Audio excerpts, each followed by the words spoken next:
Lebanon में cease fire का ऐलान कर दिया गया है।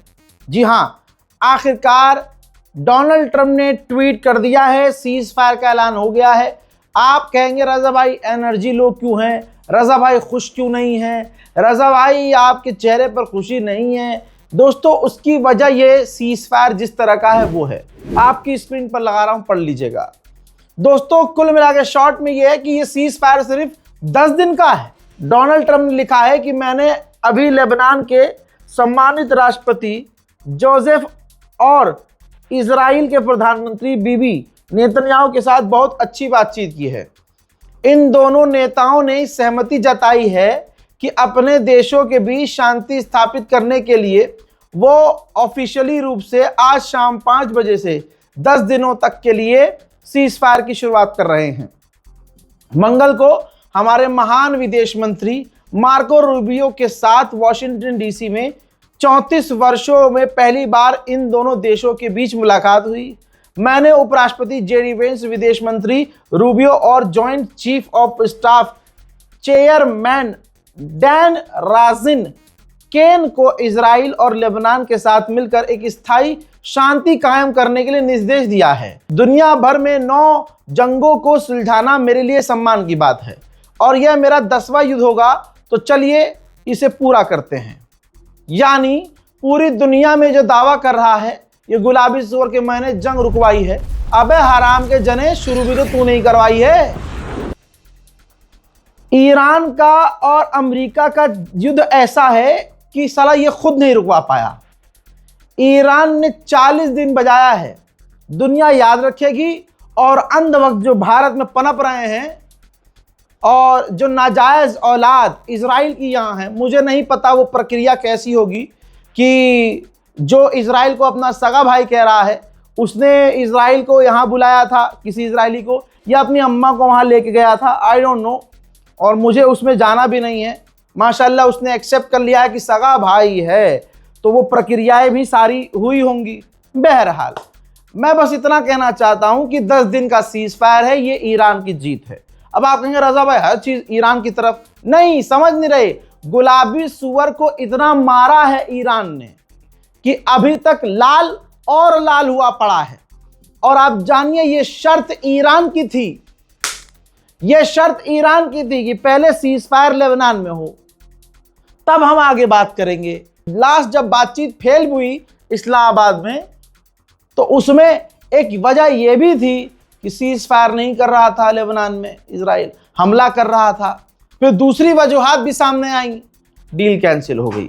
अब आजकल में कहा जा रहा है, कोशिश की जा रही है ना, पाकिस्तान कोशिश कर रहा है कि लेबनान में सीज फायर करवाकर ईरान की एक और शर्त मनवाई जाए, तो सीज फायर का ऐलान कर दिया। लेकिन यहां पर भी धोखा ईरान के साथ कि सिर्फ 10 दिन का सीज फायर, और इस 10 दिन में भी क्या भरोसा, इजराइल हमला करता ही रहेगा। इसके बाद गुलाबी सुअर ने अपने ही पोस्ट को शेयर करते हुए रीपोस्ट किया है कि मैंने लेबनान के राष्ट्रपति और इजराइल के प्रधानमंत्री को व्हाइट हाउस में इनवाइट किया है।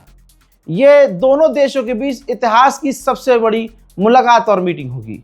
और रजा गराफी पहले ही कह रहा है, कितनी भी मीटिंग करवा लो, लेबनान के राष्ट्रपति को बीबी की गोद में बिठा दो, तब भी वो जो सुअर है वो अपनी हरकत से बाज नहीं आएगा, वो हमले करता रहेगा लेबनान पर। हाँ, आज जिस तरह से हमले कर रहा है ऐसा तो नहीं करेगा, लेकिन ना वो वहां से निकलेगा, ना लेबनान से वो जमीन छोड़ेगा, ना लेबनान के गांव को उड़ाना बंद करेगा। ये मैं पहले ही बोल रहा हूं। अब आगे खुद मेरी इस बात को सच होता देख लेगी दुनिया। अब 10 दिन का सीज फायर है, लेबनान का प्रधानमंत्री क्या ही कहेगा, लंबा चौड़ा चिट्ठा लिख दिया, बहुत बहुत शुक्रिया, बहुत अच्छी बात है, लेबनान में सीज फायर हो गया है। अबे 10 दिन का सीज फायर हुआ है चूरनो, इसमें आदमी खुश कैसे हो? 10 दिन में तो उन्हीं के गम से नहीं निकल पाएगा जो लेबनान में लोग मार डाले गए हैं। उनके घर में तो सोग गम 40-50 दिन तक, साल भर तक रहेगा। 10 दिन के अंदर तुम सीज फायर खत्म कर दोगे। सिर्फ 10 दिन का सीज फायर है, इसमें काहे की खुशी? सिर्फ 10 दिन का सीज फायर हुआ है तो इजराइल के हैवान भड़क गए, जो दूसरे मिनिस्टर्स हैं, भाई ये है यहूदियों की फितरत। भाई भड़क कर आ गए और कहने लगे कि नेतन्याहू ने हमारे साथ धोखा किया है, अपने इजराइल के साथ धोखा किया है, सीज फायर नहीं करना चाहिए था, जैसे मार रहे हैं मारना चाहिए था। समझ गए? इसका बेटा तो नहीं है गौरव आर्या? अरे साला बिल्कुल गौरव आर्या वाली जवान बोल रहा है कि लेबनान पर 100 बम और मारो। अरे दादा देख लो, गौरव आर्या का नाजायज बाप पकड़ा गया है, आ गया सामने। मेरे दोस्तों, हमेशा से ये होता है, इजराइल की ये फितरत है, सीज फायर से पहले इजराइल उस जगह पर टॉप की बमबारी करता है। जैसे 2 तस्वीर दिखा रहा हूं, यहां लेबनान में खतरनाक बमबारी की और उसके बाद सीज फायर का ऐलान हुआ, कुछ हमले सीज फायर से पहले।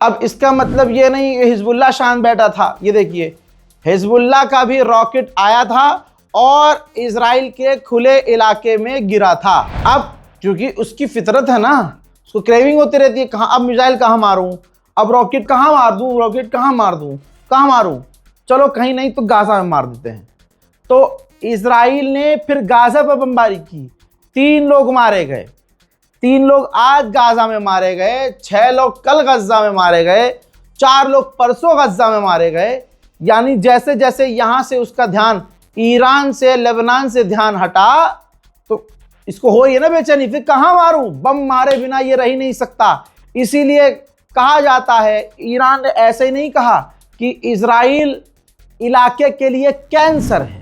चाइना के विदेश मंत्रालय ने मांग की है कि अमेरिका और ईरान दोनों इसी वक्त सीज फायर कंटिन्यू करें और बातचीत करके मामले को निपटाए, जंग खत्म करें। तैयारियां पूरी जोर शोर से हुई है। बचे कुचे इराक और मिडिल ईस्ट में अमेरिका के जो रडार हैं, देखिए रडार के ऊपर जाल लगा दी है। ये आइडिया जाहिर सी बात है, मैं बता रहा हूं आपको, आइडिया यूक्रेन का होगा, क्योंकि यूक्रेन अपने ड्रोन और रडार को बचाने के लिए, ड्रोन से बचने के लिए इसी तरह की जाली का इस्तेमाल करता है। तो यानी जो सीज फायर हुआ है, इसमें अमेरिका ने पूरी कोशिश की है कि तैयारी कर ली जाए और अपने डिफेंस सिस्टम को, रडार को बचाया जाए।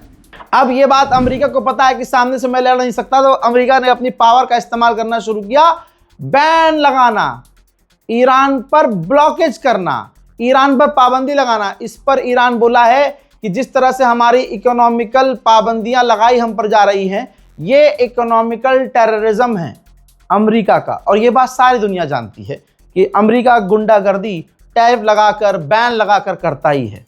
वो तो अलग बात है कि अगला आदमी बेशरम है,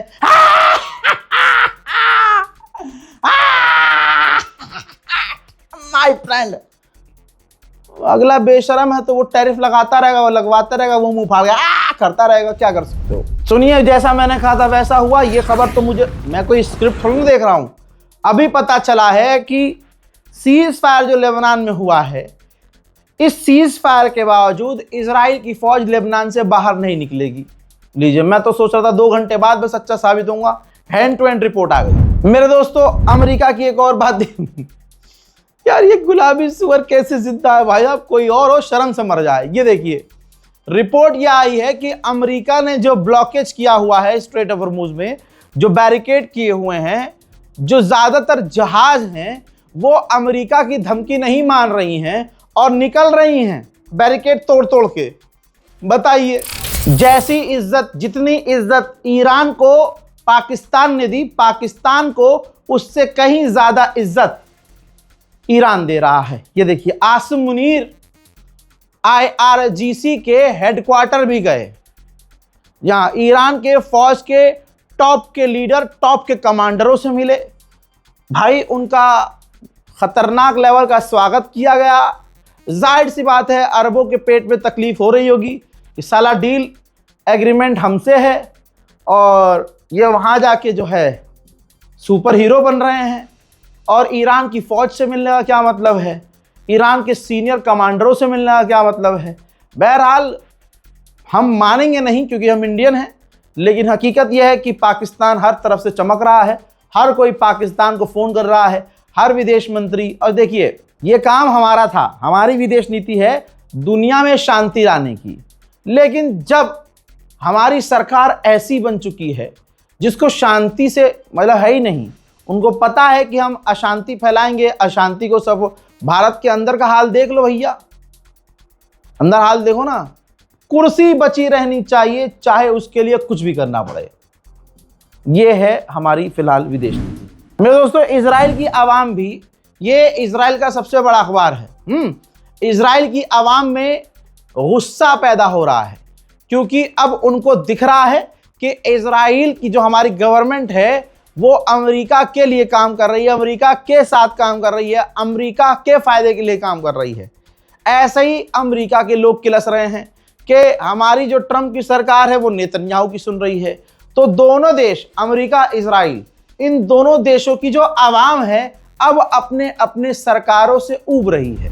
ब्रिटेन का टॉप का अखबार द टाइम्स, उसने फ्रंट पर लिख दिया है डोनाल्ड ट्रंप का पॉलिटिकल डाउनफॉल आने वाला है इंशाअल्लाह। यूक्रेन की वजह से स्पेन ने अमेरिका को खुश करने के लिए रूस से तेल लेना, गैस लेना बंद कर दिया था।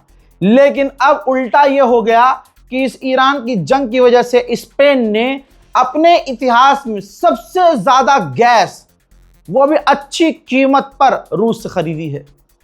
इसे थूक कर चाटना ना कहें तो क्या कहें, और थूक कर चाटने पर मजबूर किया है ईरान ने। उधर अमेरिका पूरा फैन हुआ पड़ा है ट्रंप, आसिम मुनीर का, जिसको मोदी सरकार आतंकवादी कहती है, गुंडा मवाली कहती है। आप मोदी सरकार का फेलुअर देखो, आप गुर्बत देखो बेचारे की, 56 इंच वाले की, या यूं कहो बेगैरती देखो। अमेरिकी चैनल पर बैठकर डोनाल्ड ट्रंप ने कहा है, हाँ, जो मोदी का दोस्त है उस डोनाल्ड ट्रंप ने कहा है कि आसिम मुनीर बहुत अच्छा काम कर रहा है, पाकिस्तान बेहतरीन रोल निभा रहा है, पाकिस्तान ग्रेट है, आसिम मुनीर ग्रेटेस्ट आदमी है। वो कोशिश कर रहा है कि अमेरिका और उनकी ईरान की डील करवा दे, इससे बेहतरीन आदमी हो ही नहीं सकता। सोचिए, इसके बाद मोदी तुम्हारा अरे दादा, कितनी मजबूरी रही होगी ये मजबूरी के माय फ्रेंड डोनाल्ड ट्रंप से मेरी 40 मिनट बात हुई, और इतनी सी बात पे चाहे 40 मिनट में 35 मिनट जो भी बात हुई, वो बातचीत सामने नहीं आई। किसी की औकात नहीं थी कि बता दे कि हाँ मोदी जी की ये बात हुई हो। किसी ने प्रेडिक्शन भी नहीं दी कि भाई ये बात होगी या ये बात हुई हो। वो आदमी डोनाल्ड ट्रंप को माय फ्रेंड बोल रहा है, और डोनाल्ड ट्रंप हमारे सबसे खतरनाक दुश्मन को कह रहा है बेस्ट आदमी है, ग्रेटेस्ट। और फिर वो इस मोदी को बोल देगा ग्रेट आदमी है, तो गोदी मीडिया पागल है, अरे मोदी को डोनाल्ड ट्रंप ने बोल दिया ग्रेटेस्ट आदमी, greatest greatest greatest. Modi ji, Modi ji, Modi ji, Donald Trump ने ग्रेटेस्ट बोल दिया। डोनाल्ड ट्रंप ने उधर बोल दिया आसिम मुनीर को ग्रेटेस्ट। डोनाल्ड ट्रंप ने आसिम मुनीर को ग्रेटेस्ट इसलिए बोला है क्योंकि उसे उससे काम निकलवाना है। हाँ, आसिम मुनीर को गधे को बाप, अमेरिका को अरे गोदी मीडिया वालों। उधर पॉप लियो, जो ईसाइयों के सबसे बड़े धर्मगुरु हैं, पीछे पड़ गए हैं, सुबह शाम बजा रहे हैं ट्रंप को। फिर से उन्होंने ट्वीट किया है, कहा कि उन लोगों पर लानत हो जो अपने हथियार, फौज, पैसा, राजनीति में फायदे के लिए धर्म और भगवान का नाम लेकर गलत इस्तेमाल कर रहे हैं और पवित्रता को गंदगी में धकेल देते हैं। यह लानत तो कई जगह फिट हो रही है, कई जगह। आवाज नहीं निकालूंगा, अब की बार FIR नहीं दूंगा। मेरे दोस्तों, ट्रंप को कहा लानत है, सुबह भी लानत भेजी थी, अब भी लानत भेजी है। वाह वाह वाह वाह। अपने ही धर्म के गुरु, वो भी टॉप गुरु से लानत खाना। आहा, ट्रंप को सोने नहीं दे रहा होगा। अमेरिका जीत नहीं पाया तो बेचारा कर ही क्या सकता है। अब डिफेंस मिनिस्टर जो हैं अमेरिका के कह रहे हैं कि चाइना ने हमें भरोसा दिलाया कि वो ईरान को हथियार नहीं देंगे, और सिर्फ पर्शियन गल्फ में नहीं, हम ईरान के जहाजों को पूरी दुनिया में सीज करेंगे। द गार्डियन जो अखबार है ब्रिटेन का, उसने ये भी लिख दिया कि सोशल मीडिया पर भी ईरान जीत गया है। सोचिए, ना ईरान के पास अमित मालवेयर है, ना ईरान के पास हिंदू संगठन जैसे फेक अकाउंट चलाने वाले, लेकिन फिर भी सोशल मीडिया पर सच की राह पर चलता हुआ ईरान सोशल मीडिया पर भी जीत गया है। अल्लाह अकबर। उधर में दोस्तों हूथी के लीडर का भी बयान आ गया है। उन्होंने कहा है कि हूथी हमेशा से ईरान के साथ हैं। ये कितने शर्म की बात है कि इस जंग में अरबों ने अमेरिका और इजराइल का साथ दिया। हम नज़र बना कर रखे हुए हैं, अगर आगे हालात बिगड़े तो हमारी फिंगर ट्रिगर पर है। सोचिए डोनाल्ड ट्रंप का कितना खतरनाक बैरिकेडिंग है, कितनी खतरनाक कि जब से अमेरिका ने बैरिकेडिंग की है, ईरान अपना 9 मिलियन बैरल तेल निकाल चुका है उसी रास्ते से। गुलाबी सुअर। ईरान के एक और जनरल कमांडर ने कहा कि अमेरिका और इजराइल जो ख्वाब देख रहे हैं कि ईरान को घुटने पर लेके आएंगे, वो अपने ख्वाब को अपनी कब्र में लेके जाएंगे। और मैं एक सीनियर कमांडर होने के नाते ऐलान करता हूं कि मैं अपने मुल्क पर अपने आप को कुर्बान करने के लिए तैयार हूं।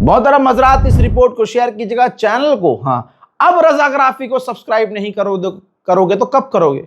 42 दिन हमने आपका साथ दिया है, 24 घंटे आपके लिए काम किया है। 24 घंटे बीमार, परेशान, घर पे मसला। और आपको बताना चाहूंगा इस वक्त पिछले 5 दिन से धुन सुन के जाइएगा, तब आपको रजाग्राफी के अंदर के हालात पता चलेंगे। पिछले 5 दिन से हमारा जो एडिटर है, जो दिन रात आपके लिए वीडियोस एडिट कर रहा था, फैजी अली, उनके सगे दादा फैजी अली, हमारा सीनियर एडिटर फैजी अली के सगे दादा वेंटिलेटर पर हैं। होश नहीं आ रहा है, होश नहीं आ रहा है। 3 दिन हो गए हैं और नहीं पता कि अल्लाह जाने आगे क्या हो। और हमारे साथ फैजी अली फिलहाल 4-5 दिन से नहीं है। तो ऑफिस में काम किस तरह से हो रहा है, कैसे हो रहा है, वो मुझे पता है। और वहां फैजी अली की क्या कंडीशन है, जिसने पूरे 40 से 41 दिन आपके लिए वीडियो एडिट करके आपके सामने रखा। हमारी टीम ने काम किया। हमें नहीं पता कि आगे हालात कैसे होंगे। बस मैं इतना कह रहा हूं कि चीजों को समझिए। आपसे ज्यादा कुछ नहीं मांगा जाता है, इतना ही मांगता हूं कि चैनल को सब्सक्राइब कीजिए, ताकि हमारी जरा सी भी आवाज उठे तो दूर तक जाए। और अगर आपके दिल में तरस आ जाए कि हाँ, फैजी अली के दादा के लिए आप दुआ कर सकें तो करिए। मस्जिद में कीजिए, नमाज के दौरान कीजिए, घर पे बैठे हैं, मुसल्ले पे बैठे हैं, जहां बैठे हैं, आप ये खबर सुनते ही अपने दिल से दुआ कीजिए कि हमारे एडिटर फैजी अली के दादा को अल्लाह ताला शिफा दे। इस रिपोर्ट को शेयर कीजिए। वस्सलाम।